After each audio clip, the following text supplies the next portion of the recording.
So, do you want to tell us what's happening tonight? What is happening is we're all going down to the Porter, which is a semi-famous kind of pub in Bath. It's the Porter pub itself is, first off, a brilliant pub, but the Comedy Cavern is in the basement below it, and it's one of sort of the list of defining comedy clubs of Britain. It's the thing of the majority of people who are on TV now as stand-ups have been to the Porter at some point. And the Porter very kindly agrees to do a lot of stuff with our university and with our comedy classes. And it's going to be our final assessment, and we have to take 5 minutes of material on stage with us and hopefully make people laugh. So you're going to join the illustrious ranks of such names I've already done it once or twice. I've Yeah. done a couple of 1-minute sets up there, but this is different because this is 5 minutes. And it doesn't sound like very much, but it's not until you have to fill 1 minute and then fill 5 minutes that you realise how different it is. So for the most part, you've mostly just been performing in front of other students. Like you said, you've only done shorter pieces in front of an anonymous audience. So how does performing in front of an anonymous audience differ from performing in front of students? Well, I mean, to be honest with you, I'm quite sure that a lot of the audience will still be students, but it's a thing of, if you're saying I'm a student instantly gives you that kind of like, I can relate to this person. It doesn't matter, you know, what the rest of their set is about. You know that you feel like you almost have to laugh along with them because they're a student, they're like you. It's that sort of grouping. Camaraderie, if you want to use a big word. So it's a little different from performing at a straight open mic night. Yeah, because it's a sort of charitable brotherhood thing of, well, we're all students, so we're all going to stick together, and we don't want anyone to feel like they've really died up there. Do you feel like you'll get honest feedback in that environment? I think so. I mean, obviously no one wants to be the one person who goes, yeah, that was rubbish. But, you know, I think at the end of the day, the only feedback that matters is if you go up there and you say something that you think is funny and everyone laughs, then that's a good thing. And if you go up there and say something funny and no one laughs, then you maybe need to change that. Right, we've got 4 acts in this section, so let's all go mental for your first act. Maybe not truly mental, but just clap and cheer, you know what I mean? Not mental in this sense, just in a normal sense. Right, your first act is called Vikkie Moule, so...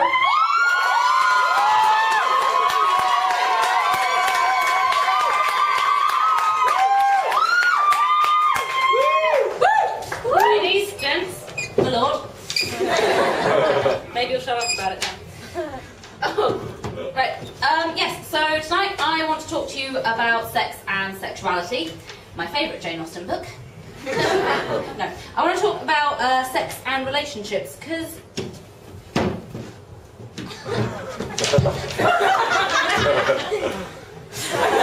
Thank you, sorry.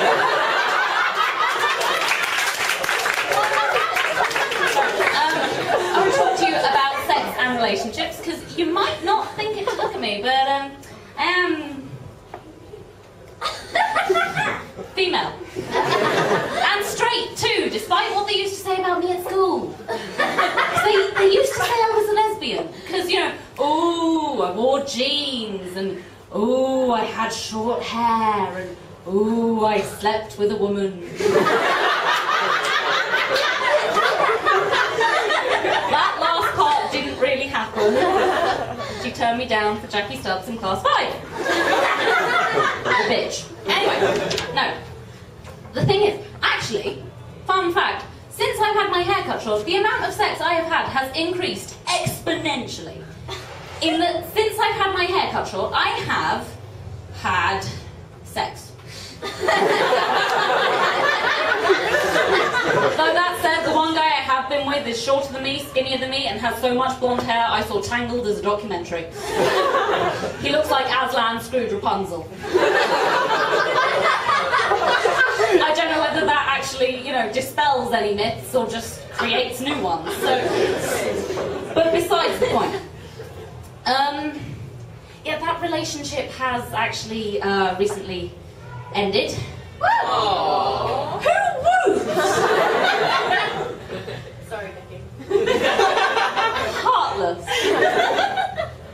No, like any breakup, it was sudden, it was unexpected, there were tears. But he'll get over it. We wanted different things out of a relationship, Like, for instance, he wanted to be in a relationship. I saw downsides to that.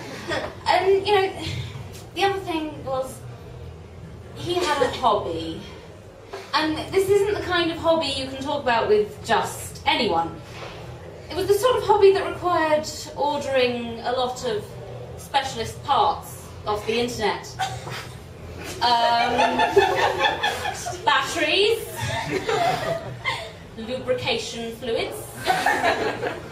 He's actually got quite a collection now, which is not something I would boast about. In fact, some of them terrify me. I can't deny it, he has taken up a hobby in the field of amateur robotics. You thought I was going to say porn, didn't you? You filthy cretin. But no, the thing is, on its own, a hobby in amateur robotics is actually quite an awesome thing to know someone to have, right? Imagine you go into the bathroom in the morning, there's your toothbrush, and all of a sudden it transforms into a giant robot and shoots lasers at you. That's a way to wake up in the morning, right? Oh shit, it's Aquafresh Prime!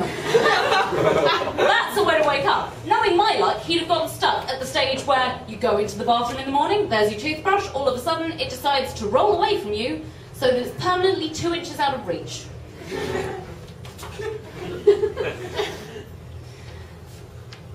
And that's the best case scenario, really, in that, isn't it? That's the best case scenario. We're talking about a 5'1" guy with a victim complex and an interest in robotics. Throw in an unfortunate nuclear accident and you've got a goddamn supervillain on your hands. I'm not hanging around for that. I don't want to come home every day and hear, they called me mad. Mad? No. Well, we'll see. Throw the switch, Igor! I'd be in the hallway with the Tesco's bags going, for God's sake, stop calling our child Igor.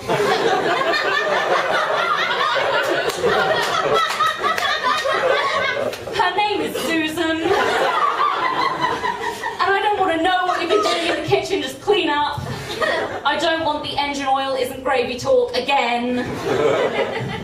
So, yeah, in summary, I am single, and I know a mate of mine is recording this little set to put it up on YouTube, so I just want to say, for any prospective special someones who might happen to be watching, that's right,